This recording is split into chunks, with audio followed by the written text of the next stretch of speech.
Hello दोस्तों, स्वागत है आप सभी का सीखने की इस श्रृंखला में।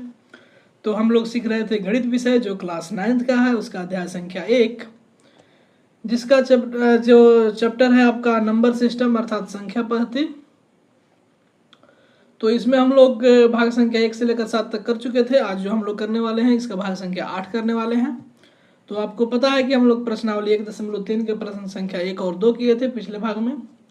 आज के इस भाग में प्रश्नावली 1.3 के ही जो प्रश्न संख्या 3 से 6 तक है उसको हम लोग करेंगे, एक एक करके करेंगे। तो आप भी मेरे साथ तैयार हो जाइए और अपने दोस्तों को भी बता दीजिए कि क्लास शुरू हो चुकी है, जुड़ जाए जल्दी। तो चलिए शुरू करते हैं इस क्लास को। तो प्रश्न संख्या 3 है प्रश्नावली 1.3 का, जो बोल रहा है निम्नांकित को P बटा Q के रूप में व्यक्त करो, जबकि P और Q पूर्णांक है और Q बराबर नहीं है 0। आ रहा है समझ में? यहाँ पे कुछ आपको दशमलव प्रसार में संख्या लिखे हुए हैं, इसको हमें P बटा Q के रूप में क्या करना है, बदलना है। ठीक है, P बटा Q के रूप में बदलना है, जहाँ P और Q क्या है, पूर्णांक है, और जो Q है ये 0 के बराबर नहीं हो सकता है। ये डिफिनीशन है हमारा किसका, रेशनल नंबर अर्थात परिमेय संख्या का। हमने डिफिनीशन में पढ़ रखा है कि रेशनल नंबर उस तरह के नंबर को बोलेंगे जो P बटा Q के रूप में हो, और P और Q क्या है, हमारे इंटीजर्स हैं अर्थात पूर्णांक हैं, और Q जो है हमारा वो 0 के बराबर नहीं है। अर्थात जो हमारा Q इंटीजर है वो एक 0 को छोड़कर बाकी सभी प्रकार के एलिमेंट अर्थात सभी तरह के उसमें नंबर आ सकते हैं, संख्या आ सकते हैं। तो हमारा सवाल ये है कि 0.66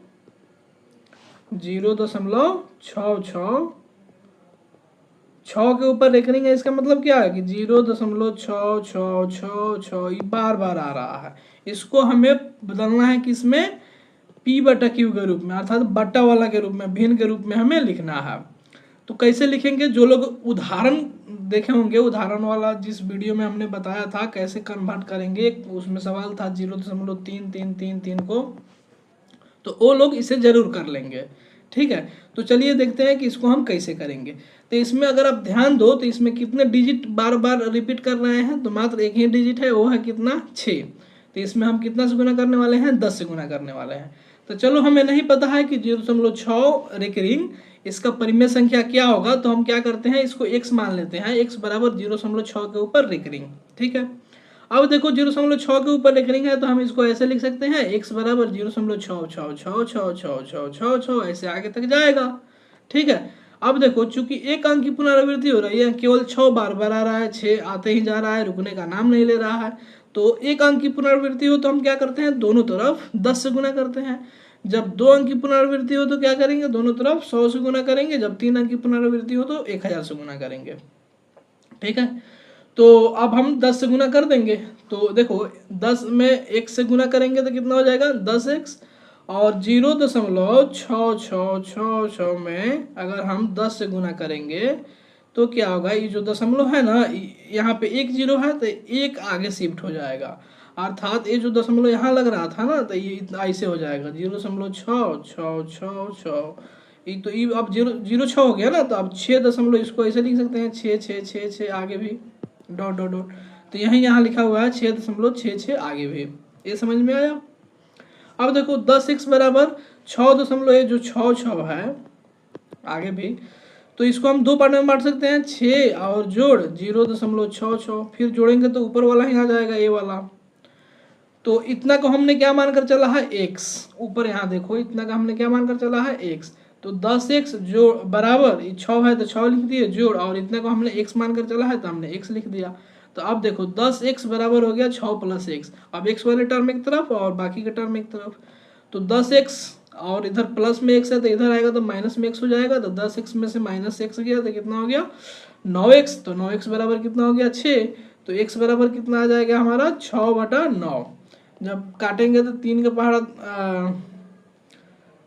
का पहाड़ा कितना बार पढ़ेंगे, 2 बार, तो कितना आ जाएगा, 6। और 3 का पहाड़ा 3 बार पढ़ेंगे तो कितना आ जाएगा, 9, अर्थात 2/3। अर्थात 2/3 को ही 0.6 के ऊपर रेकरिंग के रूप में लिखा जा सकता है। ये दोनों बराबर हैं। ठीक है, आप जांच कर सकते हैं ऐसे। 3 2 में 3 से भागा लगाइएगा, इसका मतलब तो यही हुआ। तो यहाँ एक 0 दशमलव लगाइए, 0 हो जाएगा, 3 छक 18।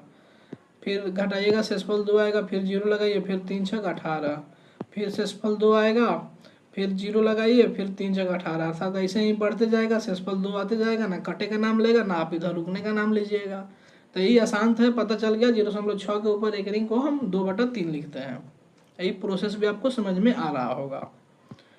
ठीक है, अब देखो, अब हमारे पास दूसरा सवाल है जिसमें बोल रहा है कि x बराबर 0.47, इसमें केवल 7 के ऊपर ही रेकरिंग है। 4 7 दो इसमें संख्या है दशमलव के बाद, 4 और 7 डिजिट है, संख्या नहीं अंक है। तो देखो 4 के ऊपर एक रिंग नहीं है, केवल 7 के ऊपर एक रिंग है, अर्थात 7 ही बार बार आ रहा है। ठीक है, तो हम क्या करते हैं, इसको पहले खोल कर थोड़ा सा लिख देते हैं। 0.47 के ऊपर एक रिंग है, तो इसको ऐसे लिख सकते हैं 0.4777 डॉट डॉट डॉट, क्योंकि 7 ही बार बार रिपीट कर रहा है। ठीक है, तो ऐसे लिख ही सकते हैं। तो अब देखो अब क्या हो जाएगा, तो ऐसा हम लिख लिए। अब हमें पता चल गया कि एक ही अंक बार बार रिपीट कर रहा है, तो कितना से गुना करना है, 10 से। तो चूंकि एक अंक की पुनरावृत्ति है, माने पुनरावृत्ति मतलब बार बार आ रहा है, तो इसलिए दोनों और 10 से गुना करने पर हमें क्या मिलेगा। अब हम जानते हैं कि किसी भी समीकरण में हम दोनों तरफ समान संख्या से गुना कर सकते हैं, और भाग भी कर सकते हैं, जोड़ भी सकते हैं और घटा भी सकते हैं। तो देखो क्या करते हैं, तो x में 10 से गुना करेंगे तो कितना बन जाएगा, 10x। आई कितना बन जाएगा, 4.7777 ऐसे आगे तक।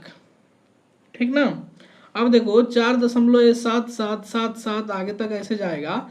तो अब हम क्या करेंगे, ये जो ऊपर जितना दिया हुआ है ना 0.477, तो इतना कर लेंगे अलग 477, और क्या करेंगे, ये जो ऊपर वाली जो संख्या है 4.77, इसमें से इसको घटाएंगे।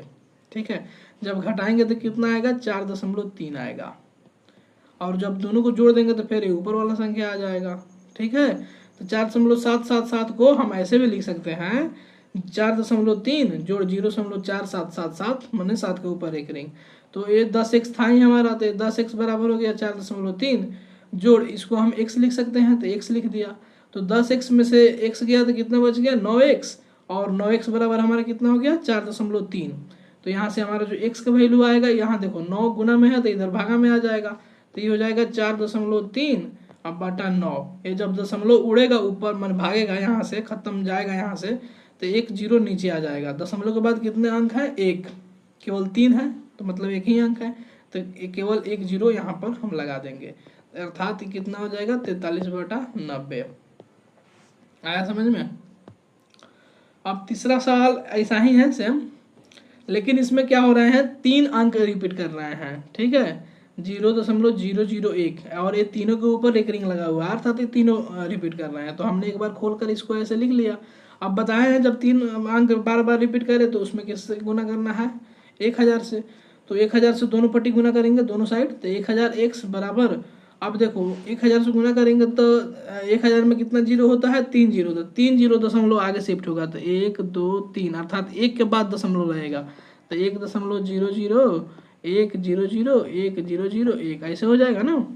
अब देखो ये जो पार्ट है इसको हम 2 पार्ट में भी लिख सकते हैं, दोनों के जोड़ के रूप में, ऊपर जोड़ेंगे तो इतना ही आएगा, तो 1 जोड़ 0.001001 ऐसे भी लिख सकते हैं। तो अब 1000 x बराबर हो जाएगा 1 जोड़, और इसको हमने x मानकर चला है तो यहाँ x लिख दिया। तो अब घटा देंगे इस x को इधर लाकर, तो 1000 x में से एक x घटेगा तो कितना आ जाएगा, 999, x बराबर कितना हो गया, 1।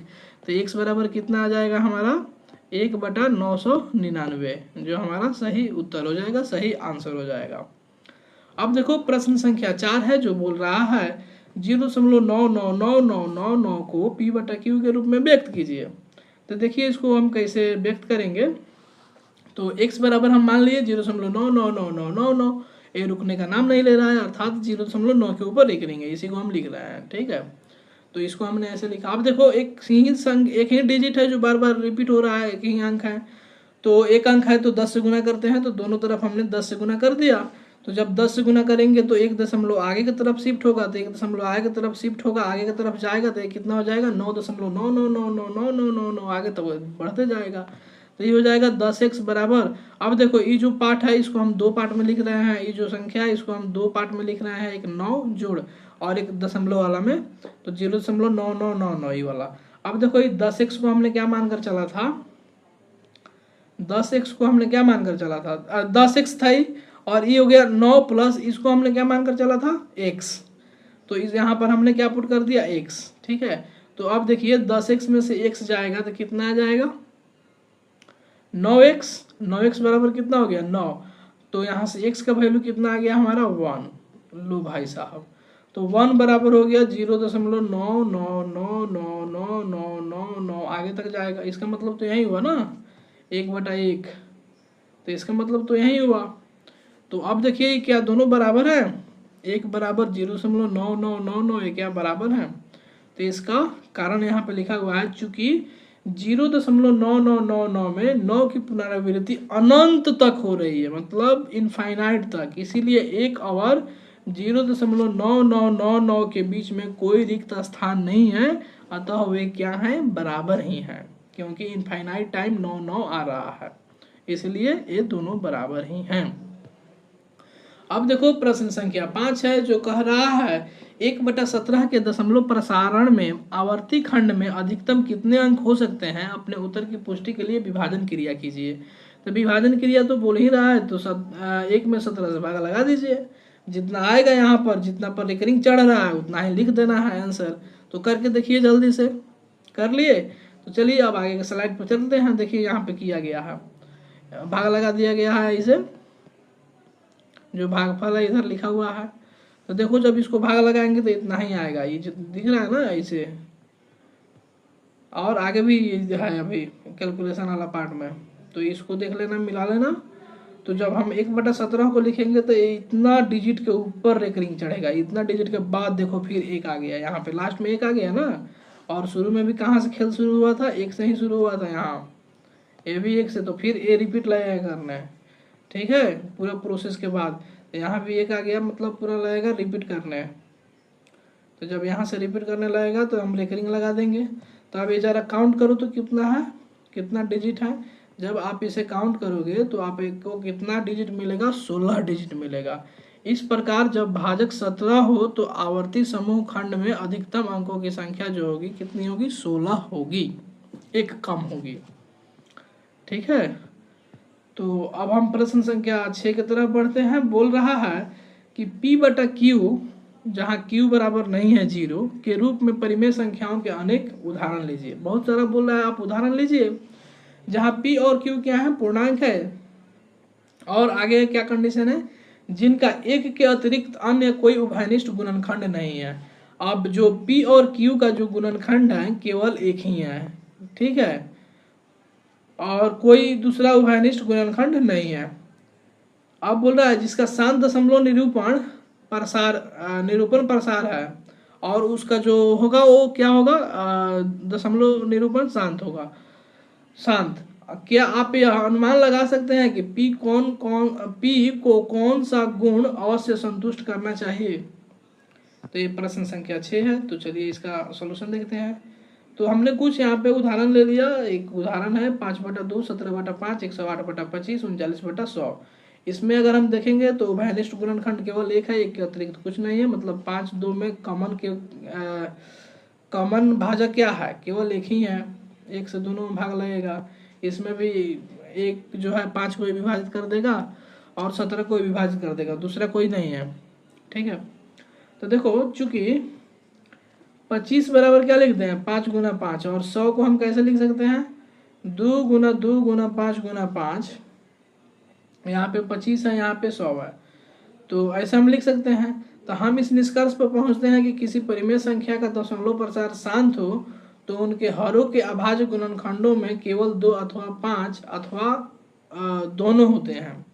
अगर कोई भी संख्या हो, कोई भी परिमेय संख्या हो, ठीक है, पूरा काटने छाटने के बाद, ये नहीं कि बड़ा संख्या ले लिए उसी का जो हर वाला है देख लिए, नहीं, पूरा काट पीट करने के बाद जो संख्या आएगा a, मान लो a/b, ठीक है, अगर b का हम क्या करें, अभाज्य गुणनखंड करें, और b का अभाज्य गुणनखंड करने पर कुछ इस तरह का 2 के गुना में मिले, या 5 के गुना में मिले, या 2 × 5 दोनों के टर्म में मिले, ठीक है, तब वो क्या होगा, शांत होगा, अदरवाइज अशांत होगा।